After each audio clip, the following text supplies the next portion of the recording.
Here we go, folks. For all the marbles, the Mets are taking their talents to South Beach after a series win over the Cubs, a massive win on Thursday. Nolan McLean was great for 5 innings.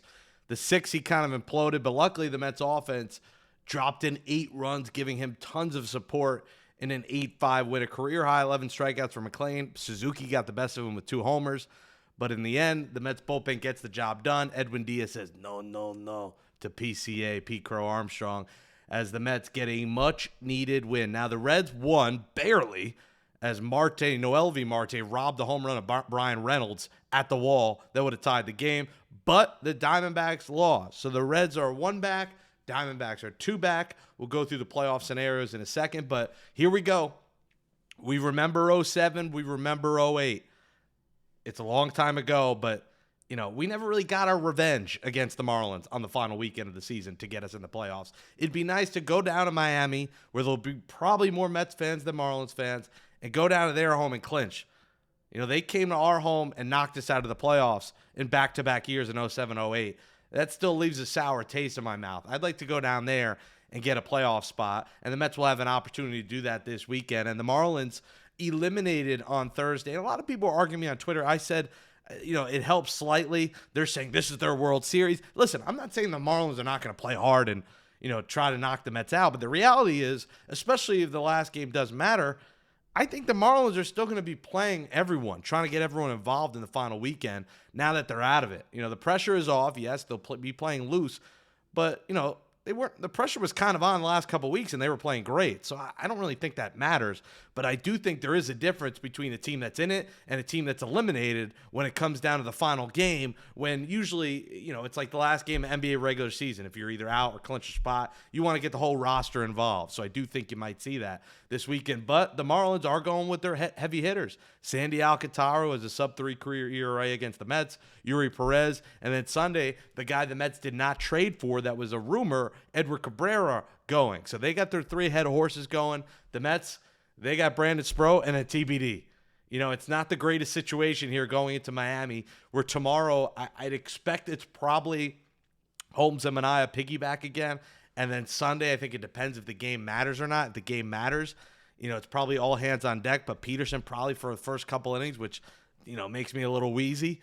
But your hope here is that you can try and clinch this on Saturday, obviously with a little bit of help, so that Sunday doesn't matter. You could start Kevin Herget on Sunday, and the game won't matter, and the Mets could, get ready for Tuesday to go to Los Angeles. That is a lock, by the way. It is Los Angeles as a 3 seed. That is locked, loaded, delivered. So if the Mets get in, they will go Tuesday. We don't know game times yet, but it's Tuesday, Wednesday, Thursday, best 2 out of 3, all in Los Angeles, beginning Tuesday, September 30th. So the dates are locked in. Time's not yet, but it is going to be the Dodgers as the 3. And hopefully here, the Mets as the 6. But, don't do it to us again, Miami. Do not do it to us again.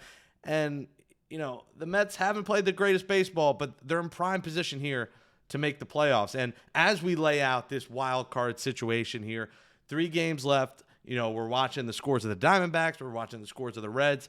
Let's take a look at the scenarios so you get it right here, because I know it's a little bit confusing, but here you go, everybody. Mets sweep the Marlins, they're in. Simple as that. You sweep, you're in. Now, sweeping anyone, especially one of the hottest teams in the league right now, against their 3 top starting pitchers is not going to be that easy. So let's say they don't do that.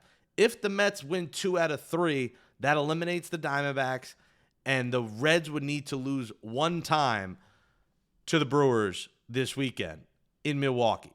So 2 Mets win, 1 Reds loss, the Mets are in. Now, if the Marlins get the best of the Mets and the Mets win only 1 game this weekend, they would need the Reds to lose 2 of 3 to the Brewers, and they would need 1 Diamondbacks loss. So really, they just need the Diamondbacks not to sweep the Padres in San Diego.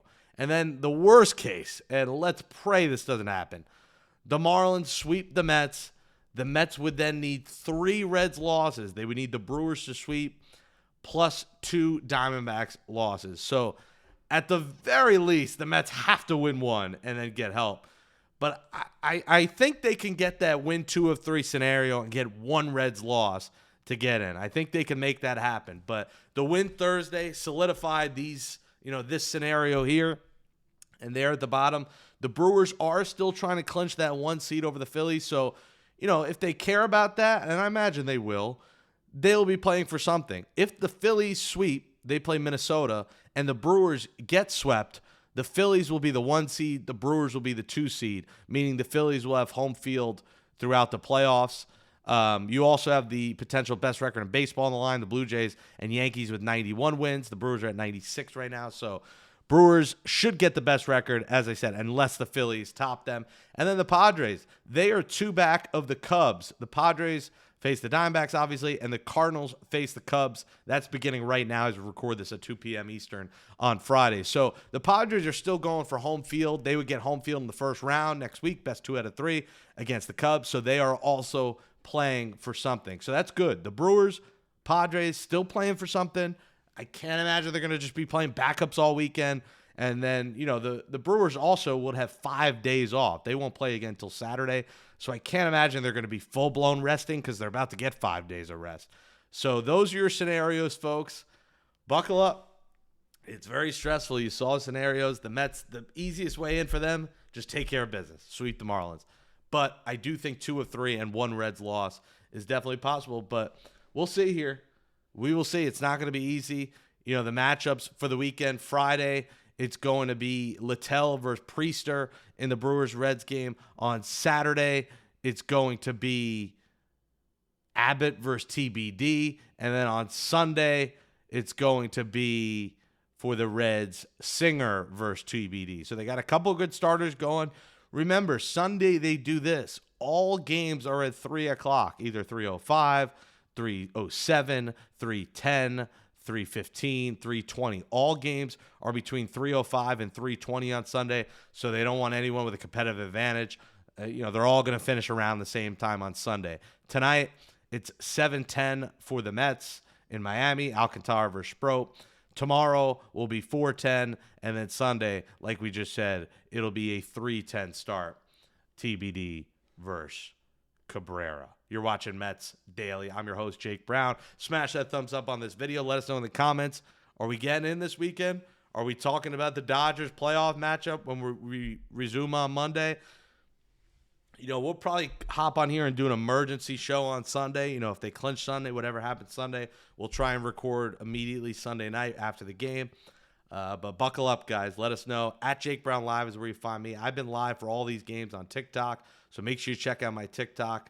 Check out my TikTok shop on there. We got deals on Mets jersey, Soda, Lindor City Connects, $15. So at Jake Brown Live and scan this code to become a Mets Daily Insider. To close out this show on a happy Friday, September 26th, kind of evaluating here before the final few games, the Mets regular season as a whole. I wanted to touch on Viento's situation, Beatty, but we got the whole offseason to dive into this roster. So really right now we're locked into what's happening in front of us. And the reality is this team has completely underachieved this season. The first half was miraculous up until, June 13th. It was that faithful Friday night game against the Rays where Blackburn had his first appearance out of the bullpen. He imploded and the Mets lost. You look at this season as a whole, and the reality is it's been completely underwhelming. This team was expected to win 90, 95. At one point we thought they might win 100, and here they are with 82 wins. The most they're going to finish with is 85 wins this season. And, that's a bit unacceptable. But let me say this. October is a new season. Look at Arizona a few years ago. Look at the Mets last year. If you can just find your way in, October's a brand new season, and everything that's happened in the past will be forgotten about if the Mets go on a run. So I don't want to hear from the negative Nancy saying we should just miss the playoffs. We don't deserve it. Of course they don't deserve it. But the opportunity is right there in front of them. And you kind of wash away everything that happened in the regular season come playoff time. And I get it. The Mets are undermanned. Starting pitching, you're throwing a rookie out there probably in games 1 and 2 with McLean, Sproat, and then piggybacking. Senga, they say, is basically not ready. So it's not a good scenario to go into the playoffs, but you just don't know. And Juan Soto has proven in the playoffs he can put a team on his back. It's a reason you gave him a lot of money. He's a World Series champion. He took the Yankees to the World Series last year. He won a World Series with the Washington Nationals. You just don't know with this lineup how dangerous it can be come October, Mets fans should be excited. If we do get in here, you should be looking at the Dodgers series like, yeah, it's going to be tough. Defending champions, Blake Snell, Ohtani, Yamamoto, Glass, very tough, but a chance to right your wrongs. So if I had to grade the Mets regular season, it's probably a C+, but the playoffs could be an A+, and we can forget about the drama, the team maybe not liking each other, the chemistry not there. We'll address the offseason and McNeil being gone, maybe Alonso being gone when it comes. But for now, just get in and then see what happens, baby. Let's go, Mets. You got to believe. F the Marlins. Go down to South Beach. Take care of business. And let's talk about the playoffs on Monday with the New York Mets in it. Thanks for watching Mets Daily, folks. It's the last regular season edition. Hopefully the next episode of Mets Daily on Monday is the first Mets Daily playoff show. Let's go Mets this weekend, baby. Thanks for watching Mets Daily. Smash that thumbs up, hit that subscribe, and follow me at Jake Brown Live. Let's go Mets. We'll talk to you Monday.